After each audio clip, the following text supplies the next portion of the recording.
Je vais vous présenter un outil très simple qui permet d'envoyer un mail avec une force probatoire, c'est-à-dire un mail qui soit opposable juridiquement. Alors c'est très simple, j'utilise ma messagerie et je rédige mon mail comme je le fais d'habitude.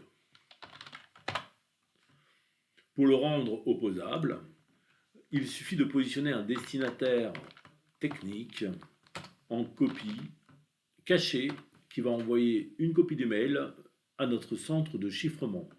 Pour rendre le parcours plus simple, nous permettons de définir des mots-clés pour automatiser cette opération. C'est ce que je viens de faire. Et vous voyez que le mail est devenu opposable avec l'ensemble de ces marques. Voilà, donc maintenant il suffit de l'envoyer et le mail va se retrouver sur le serveur.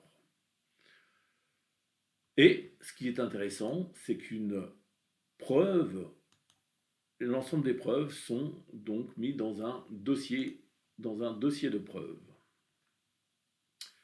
La première chose que l'on voit, c'est qu'il y a une empreinte numérique qui est réalisée au niveau de la pièce jointe, de l'ensemble des pièces jointes et du mail, ce qui permet de prouver l'originalité du mail a posteriori, notamment en cas de litige.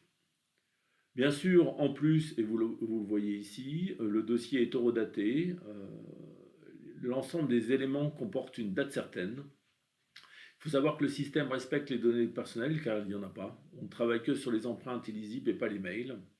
Et vous observez ici que l'ensemble des empreintes sont fiables dans le temps car elles ont été stockées dans un registre, dans une blockchain.